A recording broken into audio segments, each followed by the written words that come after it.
ẹ lọ sọ̀rọ̀ ya dáadáa ìyá lálùbáríkà ẹ fún mi ní ibi tí ìyá Rẹ̀mí Tinubu ti lọ ṣépè fọmọ ọlọ́mọ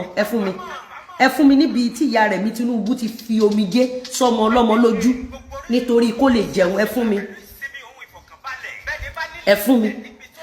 mi a lot of you men tó ń jẹ́ ìyá Rẹ̀mí Tinubu you don't know her. She's one of the strongest African women.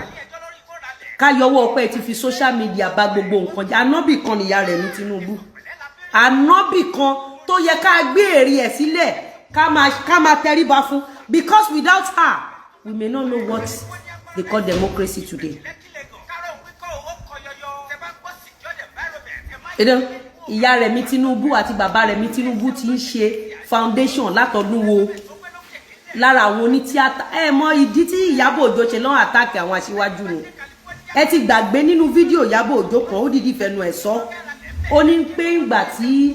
Mojíọlá ìyá kú ó ní bàbá Tinubu ló kówó sílẹ̀ ó ní bọ̀tí ní omi ìpò òun máa dìbò fún ẹ ti gbàgbé pé Ìyábọ̀ Òjó sọ bẹ́ẹ̀ we have the video here gbogbo ìṣẹ̀dá tí Ìyábọ̀ Òjó rí pé ó máa ran mẹ̀kúnnù lọ́wọ́ Ìyábọ̀ Òjó ti set up fún destruction.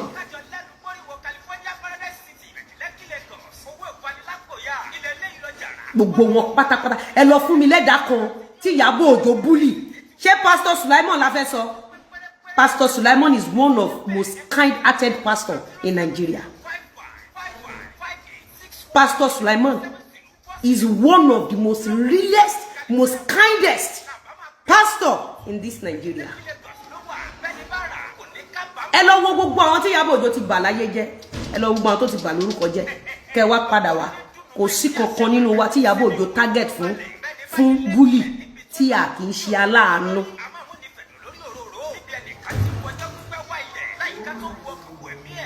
You don't understand?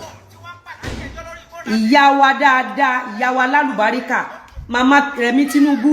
Tẹ́mi bá rí picture yín mo máa ń kiss ẹ ni. Tí n bá rí picture kan yín mo máa ń kiss ẹ. Ìyá lálùbáríkà, obìnrin takuntakun. Akíkanjú obìnrin tó fi ṣe ogun rán àpátápààrà obìnrin jagunjagun ó lọ sẹ́nìtì ó pọ́kẹ́ẹ̀tì wọn ó lọ ìkejì ó pọ́kẹ́ẹ̀tì wọn gọ́vnọ́ṣìpù ọkọ ẹ̀ ó pọ́kẹ́ẹ̀tì wọn ó ìyá kò ní dáa fún gbogbo ẹ̀yin tẹ́ ń ṣe blackmailing tẹ́ lọ dárúkọ ìyá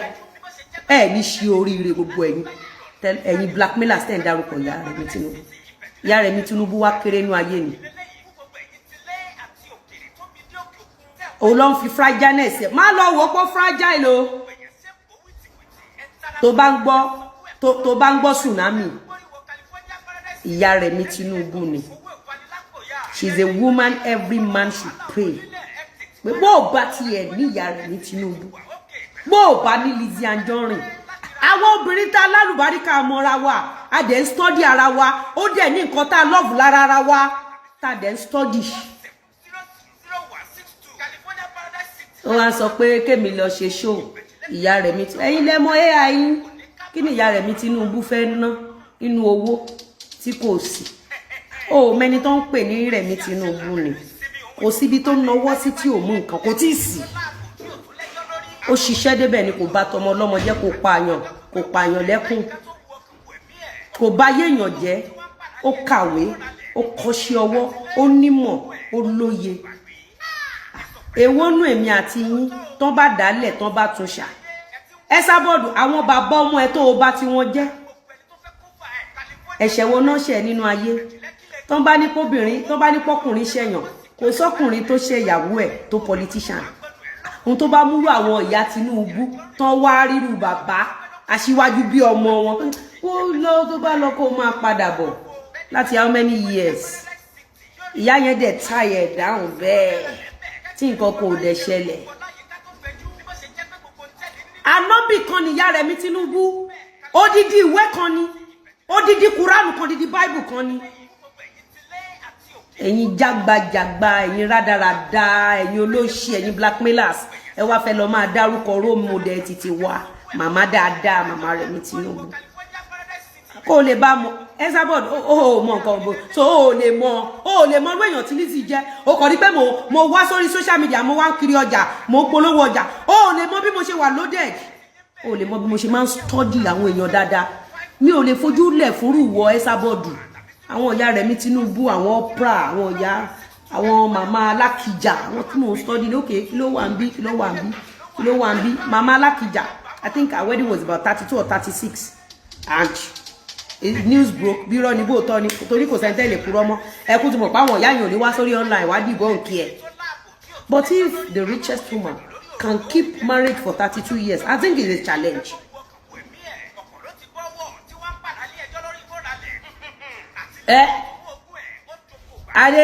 Adéníkẹ́ so ẹ jẹ́ ká tiẹ̀ kọ́kọ́ gbọ́ òun àti olórí burúkú Òbòkèrún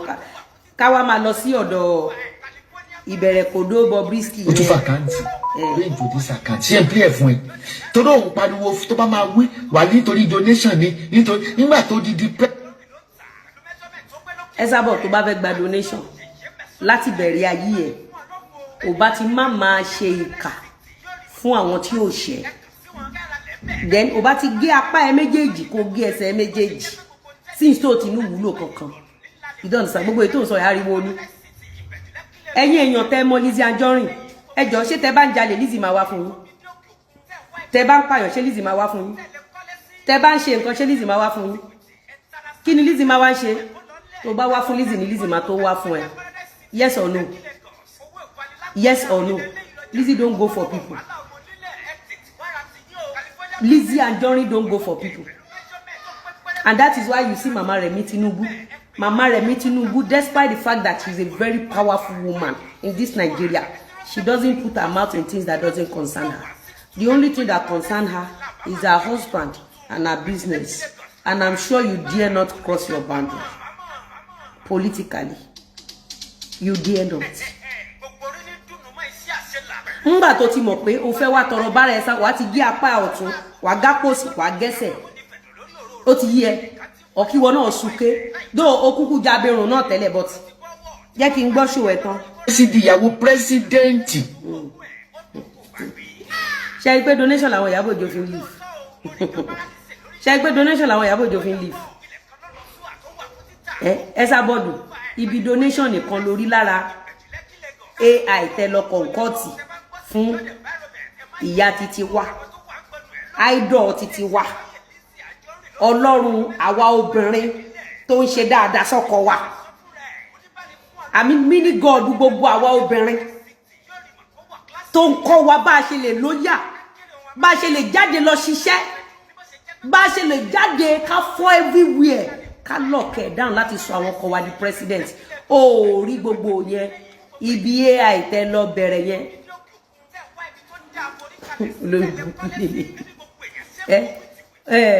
you collect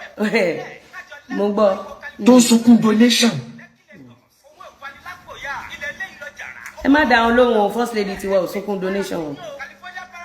ládùúgbò gbogbo owó tí wọ́n rí ní presidency. Okay màmá dáadáa màmá Bọ́lá Ṣàgáyà àwọn alálù ẹ má tiẹ̀ já dárúkọ àwọn ọ̀yá yẹn káwọn Esabod má máa lọ gúgú wọn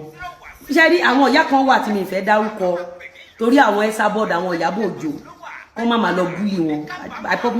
mo purposely má dárúkọ àwọn ọ̀yá kan ni ó ti yé yín àwọn ọ̀yá dáadáa àwọn ọ̀yá Bọ́lá Ṣàgáyà àwọn ọ̀yá Ṣàgáyà àwọn ọ̀yá tọ́lọ́run ti gbà fún ẹ̀yin youth ẹ miss gan o ẹ̀yin youth wàláhì social media yóò favour yín ẹ̀yin youth lèmi náà o ṣe rí àwa youth tí social media favour àwa tí wọ́n kọ́ nílé rẹ̀ tọ́tọ́ nílé tó dáa tí a rí àwọn ọ̀yá gidi bí wa yàtọ̀ sírú ìyá tó bí Ìyábọ̀ Òjó tó lò 30 years lọ́gbà wò ó sórí tó bá dẹjú tó bá wo àwọn ọ̀yá kan tó bá study way of life wọn wàá mọ̀ wípé obìnrin ló ń lówó obìnrin ló ń gbé ọkọ pọ̀n lọ ní owó oyé so kò lè yé yín èmi kọ́ lọ̀rọ̀ màmá dáadáa yẹn màmá wa Ọlọ́run ti wá Ànábì ti wá Jésù ti wá Mama Remi Tinubu màmá yìí náà màmá Fáṣọlá túàlè mami Mrs. Fáṣọlá Mama. You see, there are some women that they are our own role model. But I need Janito. Ah.